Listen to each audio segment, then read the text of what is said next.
So I don't know who is angry. I don't know if we as African people, if we are not angry enough.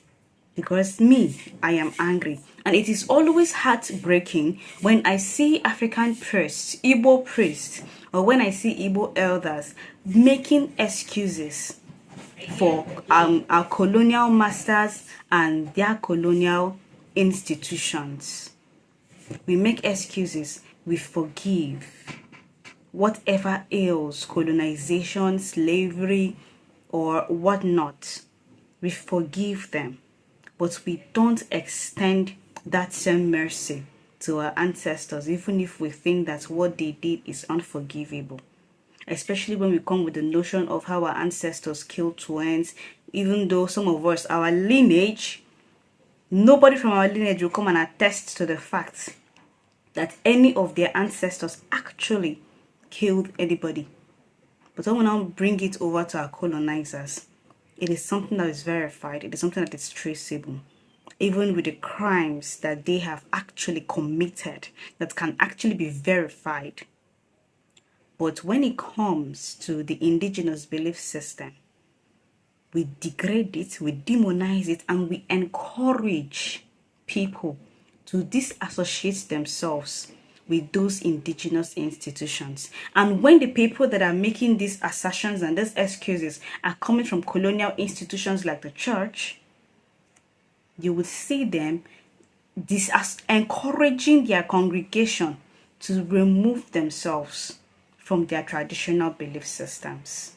And they would come out with so many claims about how those institutions are not morally viable and have no morals. But who told us all those things? Who told us that fundamentally that our ancestors did not have principles and laws and morals on which they lived and established themselves? They didn't really need a belief system, a religion, to tell them that they should not do some certain things. But they themselves know, and they obeyed, and they lived by those laws. So this is a Bishop Honor. I think he's a bishop in Enugu State or so. He made some callous assertions which I did not appreciate, and I decided to give my 2 cents. So let's listen to his message. Let's play these clips, and I'll be right back. In our Hodo during the burial yesterday, I repeat that the threat we are facing now is even made more difficult by the return of many Christians, especially in Igbo land, to paganism, but the worst form of paganism. And the buying and alachi ni gwogo snobu menal mobi goma. And I have this message for our people.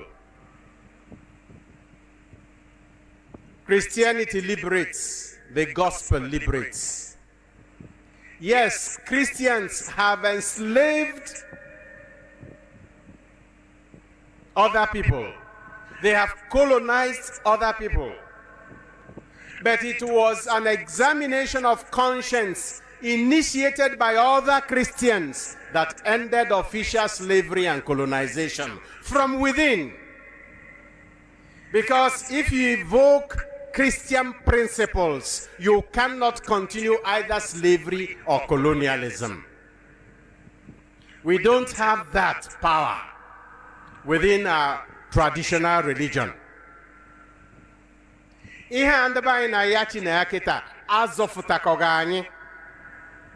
the first place, our forefathers will be the first to condemn us.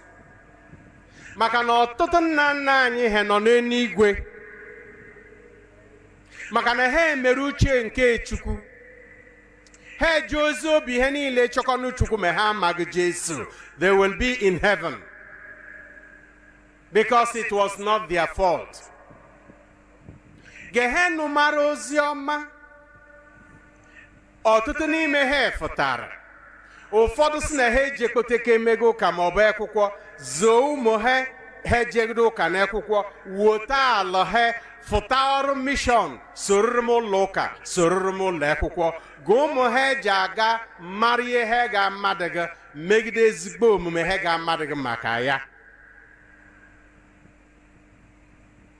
If we now abandon the right path on which they placed us and turn back to the same ways that kept them in slavery, the slavery of powers of nature and unseen spirits,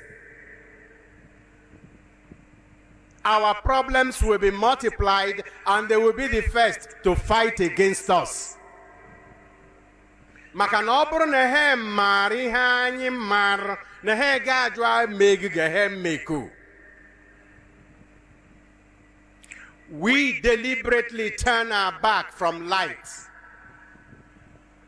and turn our back to light and face darkness. So Thursday, I appreciate his opening message. Our people will say, if you do something that is good, we'll clap for you, we'll thank you. And if you do something that is not good, we're going to tell you that you did not get it right.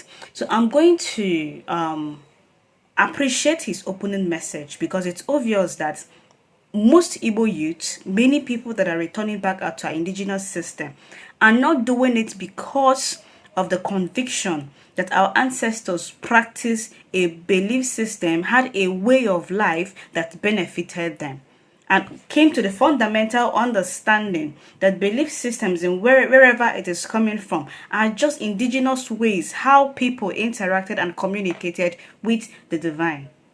They don't really have this understanding. Therefore, they are now coming into a tradition to practice the worst form of tradition, which is involving themselves with charms, with juju, with ogo, with different kinds of configurations which our ancestors did not involve themselves with.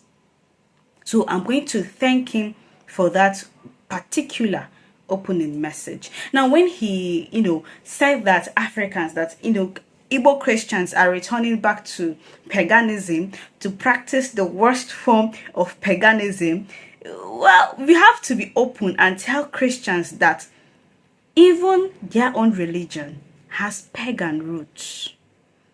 If they can say that the indigenous belief system is idol worshipping, it is paganism, they should also be proud, especially Catholics. They should be proud to also accept the fact that Catholics and Christians are also pagans. Now, when I said especially Catholics, is that if you can have an image, an effigy of the Virgin Mary, an effigy of the crucifixion, an effigy of saints, an effigy of whatever, that's idol. Whether you try to give it an interpretation that yes, it is just a symbolic representation, it is the same thing that people within the indigenous systems are practicing. We have all these effigies. We do not venerate and worship those effigies, but we interact and communicate with what those things represent. The energy, the cosmic beings, the forces that we have imbued into those effigies. So by that definition, Christians should not come and tell us or tell me that my ancestors were idol worshippers, whereas they are still doing the same thing. Even if you say, oh, I'm not a Christian, I'm not a Catholic, but you're a Christian, right? And you celebrate Easter, you're celebrating a pagan feast. You celebrate what do they call it? The Valentine's Day. That's a feast of Lupercalia. It has a pagan origin. Christmas has a pagan origin that is tied to Mithra, or the sun god. So Christians and us, we have that root. So when I look at Christians, like they say, oh, you're a pagan worshiper, you're an idol worshiper, I say, okay, no problem, my fellow idol worshiper, I greet you. They pick offenses, but they shouldn't, because if you know your Christian history, your Christian origin, you wouldn't be angry. So moving on. Now listen, if you invoke Christian principles, you cannot be involved in colonization or slavery. Let us leave it to sit for a while. Bishop Ona said, if you invoke, which means if you're involved, if you practice Christian principles and if you abide by those Christian values, it means you will not involve yourself in colonization and slavery. So let it sit for a while, and let's now reverse what he said. Now, reversing what I said here is, if you invoke Christian values and Christian principles, then colonization and slavery should never have occurred, because every Christian principle, your values as Christian, has always maintained a certain premise of do no harm. But when it comes to other people, can easily turn a blind eye and exploit other people and revert with a claim that they are godly. That's hypocrisy of the highest order. So when I tell people that when I tell Africans, we need to stop making excuses. Africans, we need to stop making excuses. So Fadon are telling us here that if we invoke the Christian values and Christian principles, it means that colonization should not happen. So why did it now happen? If they had that value and that principle ab initio, unless along the line, and maybe after they went through some reforms that now brought on those Christian values, then we'll start questioning when Christianity started. Wasn't it after the death of Christ that Christianity was basically established? So whatever they are doing has to be Christ-like. And by the doctrines of Christ, do no harm and don't exploit other people is part of it. But for some reasons, they were blind to those Christian values when they were dehumanizing Africans.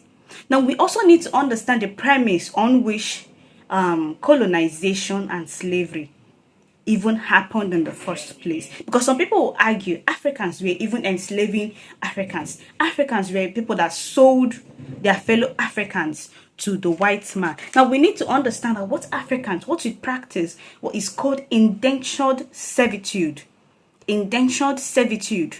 Now, is a form of labor which a person is contracted to work without pay for a specific number of years. So sometimes it can even be done voluntarily, or it can be basically imposed as a judicial punishment. Which, because even with the existence of this indentured servitude, at some point it is going to basically no longer be indentured. People will start callously selling one another. So I'm not trying to make excuses for them, because whatever language or word we want to call it, it's never right to sell anybody. So let's try to differentiate it. When we look at transatlantic slavery, the premise on which transatlantic slavery happened is because they saw Africans as not humans, not intelligent enough. They compared us with animals. Even though I don't even know why they're trying to do it, because with the recent information I'm having about animals, and I'm looking at them and I'm saying, why do we human beings feel that we are above animals? Because I don't think I'm above an animal. So we say animals don't have souls. Who told us all those things?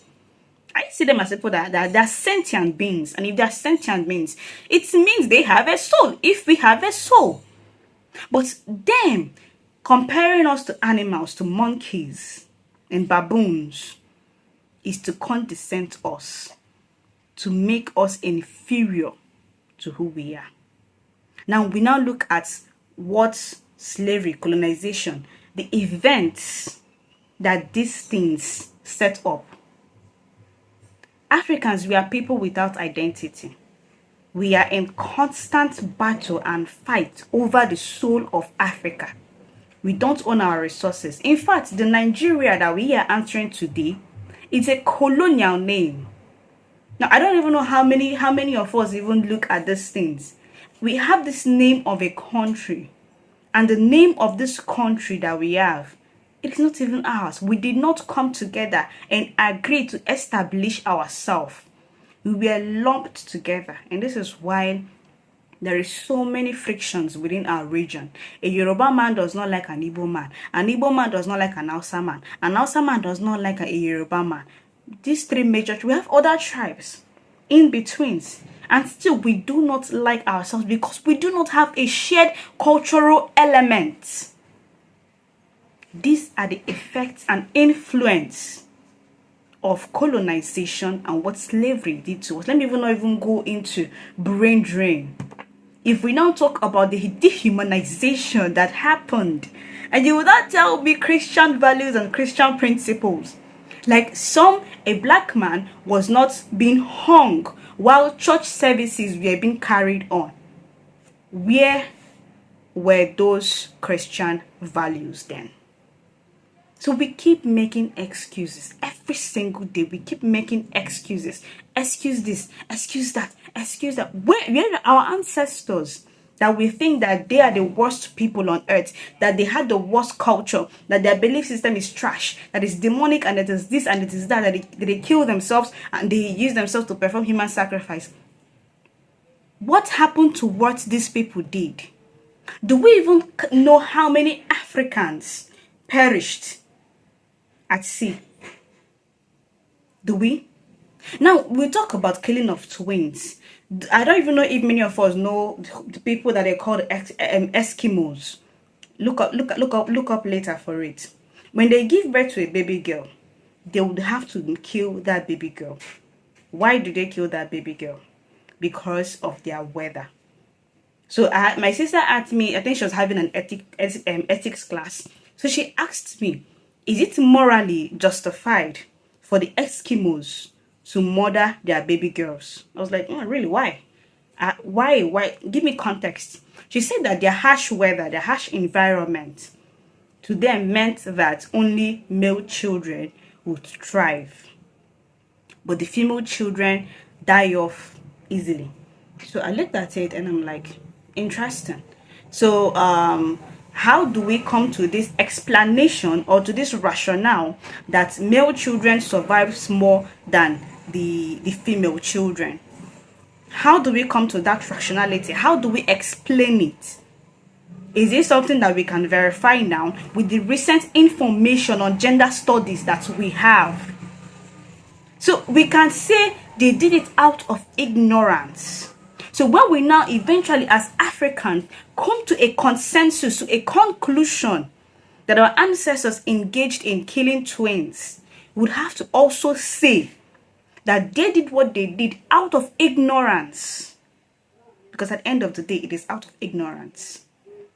So are we now not going to make excuses for our ancestors, since we are now making excuses for our colonial masters? These are questions that we should start asking as Africans. And when I see people like this who claim to be from the body of Christ on the pulpit making these excuses, telling people that they are turning their back, they are turning away from light, which is the church, and now turning back to darkness, it is disheartening. We are saying that we are the dark ones, we are the dark race, that everything about us is dark and uncivilized. I don't even know if they check how heavy these things are in the mouth. How heavy these things are in the mouth. And tomorrow when we see young women and young men bleaching their skins and not wanting to wear their natural hair or to basically put on some kind of foreign facade, we wonder where it is coming from.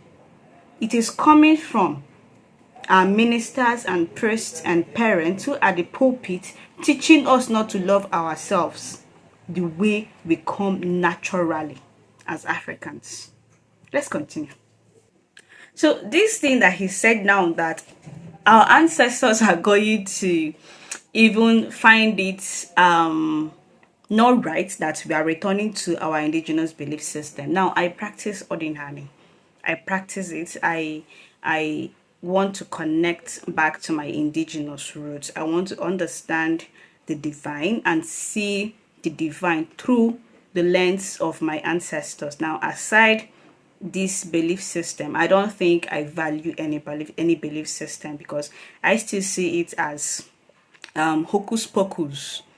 I still see it as hocus pocus. It is, belief systems are not really fundamentally built on reality, on hugely. So if I want to separate myself from my indigenous belief system, I'm going to exist without belief. But because I want to see things from my ancestors, from their perspective, I also apply logic. That's why I tell Africans that our belief system is not just about spirituality. It does not end. That's why when somebody say Ifa ordinary is religion, it is not. It is more than, it is encompassing. Now, I don't practice Ifa, but I dabble reading up about Ifa and all those things. Now, Ifa, they would say that there is science, there is history, there is archaeology, there is biology, different walks of life within Ifa. Now, in ordinary, it is encompassing, because within ordinary, you would see that these our ancestors were alchemists. They understand how the manipulation of herbs. They know how to bring in things together and basically manipulate it to produce a different reality. So they dabbled with some sort of science, which people now erroneously tie it to the devil, as the devil being at the helm of our indigenous belief system. But this is just alchemy that our ancestors practice, and they are still practicing. People that understand the value. This is when the knowledge of good and bad now even comes in. People that are now attaching themselves and interacting with these things. You will see a good person bringing two herbs and mixing it for a certain purpose. The intention is noble. Now you see another person tapping into that same thing, bringing the herbs and mixing it, but the intention is malignant. That's the difference. Now there is no gatekeepers in ordinary. So this is why people always try to say, oh, witch doctors and dibias are witch doctors and all those things. But in ordinary, we will now also see science, the evolution of things that exist already. Now, imagine a situation where a person that gives a wound, because my mother took a drug, a herbal mixture that allowed her give birth to me without stress. After she had her CS in the first, because of the size of my other sister. Now, during my own time, she took those herbs that basically shrunk me in the stomach. So these are the things. Even the woman that makes that drug, she's still alive. I wanted to get it for my junior sister, but she was almost due, so they said I should not get it. So these are the things that our ancestors did. Imagine if we capitalized on it. Now, ordinarily, there is history. There is the mode of dressing, our identity, how we make things, our values as Igbo people. So ordinary is not just our spiritual belief system. It is fundamentally an encompassing aspect of the Igbo people. Everything about us as a people is encompassed and hidden within ordinary. Now, some of our ancient cultural practices have a way of coming back through dreams, and via verification, we come to the realization that these things actually happened back in the day. So when we now look at it now, you now see people like me now, we will now go back and we research all those things, and we now say, well, now we begin to wonder. Then they will tell you that the Igbo man has nature as his repository for information. Now, when you tap into the indigenous spiritual system, you can now tap into those knowledge that will make manifest. And when you research them, you come back to the same conclusion.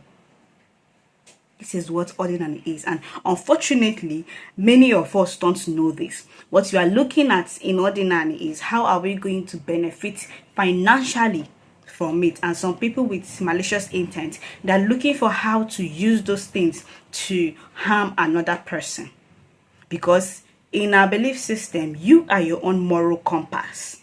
You don't need to have the benefit of heaven and the punishment of hell to deter you from doing what you want to do. You are your own moral compass. That's why if anything will happen, you benefit. If you do good, you get the reward. If you're a bad person, you get the reward, and the reward is not anybody giving it to you. It will basically be how your life will basically turn out. So this is what our belief system is talking about. So when he says our ancestors are not in heaven, our ancestors are not in heaven because they are going to deter us and ask us why did we go back to go and practice. As I am now, I go to divination and the man would say, your mother said you should do this and do that for her. I could dream about it and I'll call my siblings. We'll come together and we'll do it.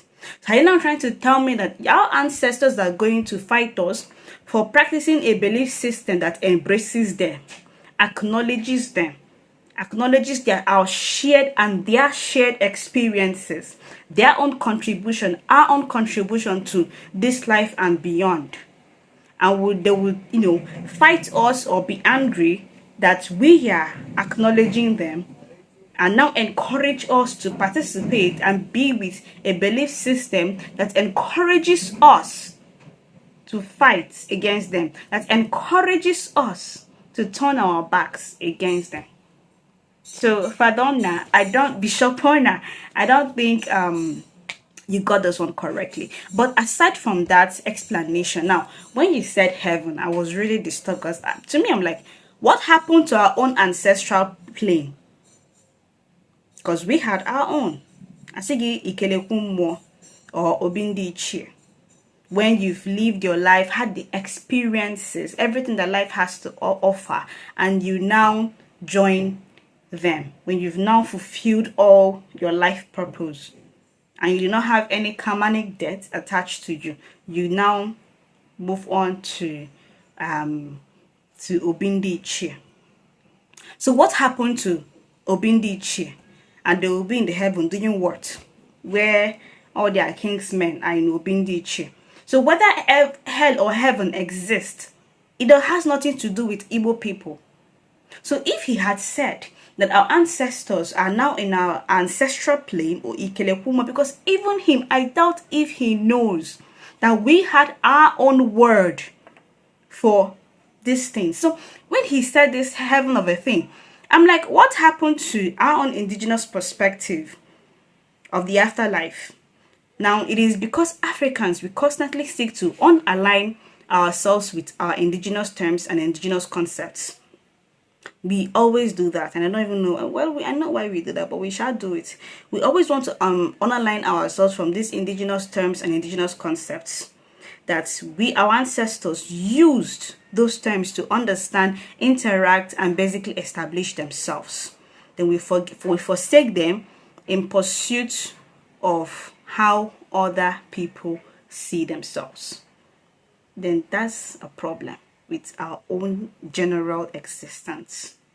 So finally, when Bishop said something about even though slavery happened, but it is general will of Christians that also contributed to the end of slavery.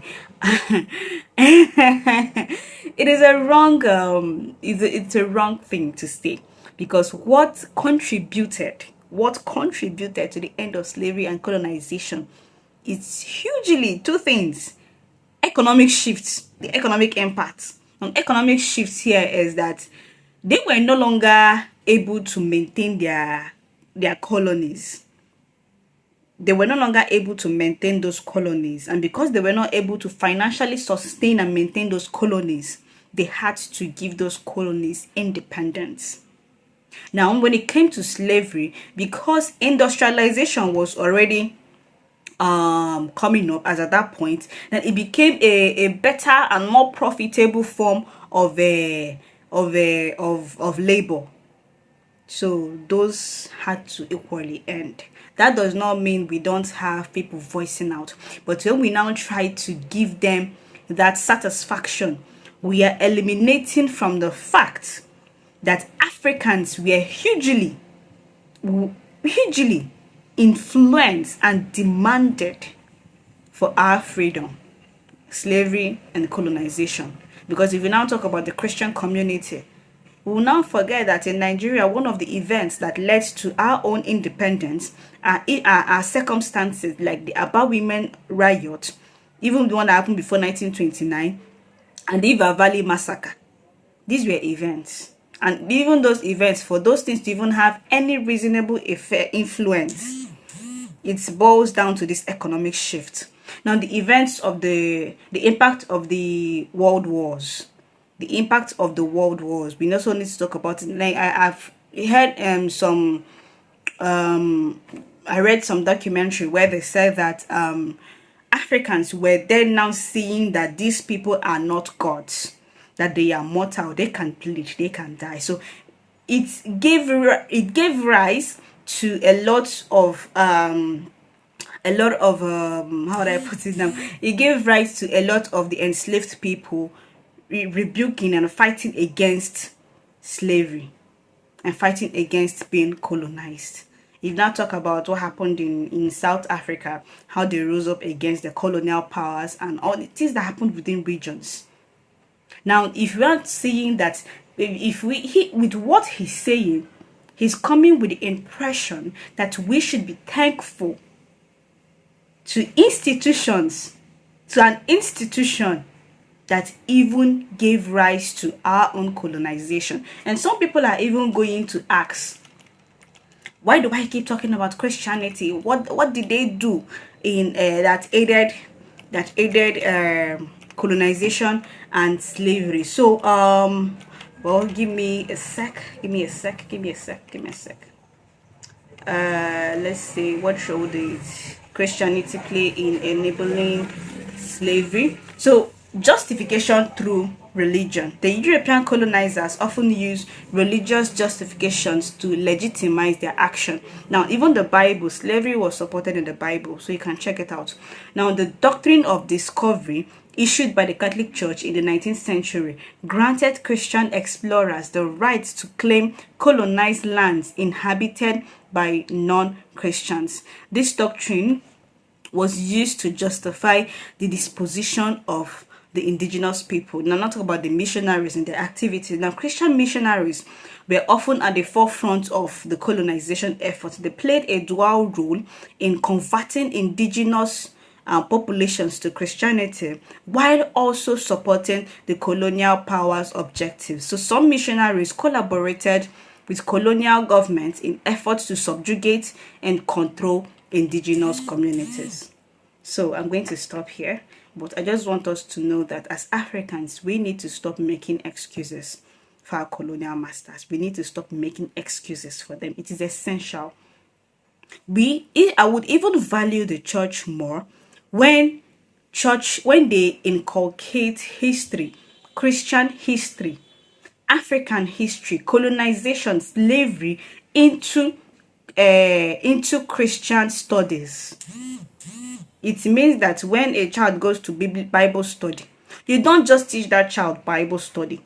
You teach that child the origin, how that child got that Bible. It helps in the long run. When you give all these informations to children when they are growing up, now it helps them to choose. Now, at that point, you're not forcing them. You're giving them all the necessary information. You train them. You groom them that way. In their adulthood, they can now choose if they want to be Christians. But when the only socialization African has or knows is to constantly bombard African children with Christian doctrines, when they now wake up and they now start seeing alternative information, we become bitter, we become angry, and we begin to live and question your belief systems. But when you now give us the choice, the chance to have these informations and not just, puppeting and presenting Christianity in some way that when children see people practicing other belief systems, they degrade and they're condescending towards them, thinking that what they are doing is the only thing. But it is not. So we need to be realist. We need to start bringing Africans into reality and try to separate us from things that are unrealistic. And that way, we can make informations and make think logically and see things for what they are. So if you're new here, don't forget to join us for further conversations and follow me on Instagram. I'm quite active on Instagram. That's why I write my articles a lot. And until next time, yeah guys, yeah.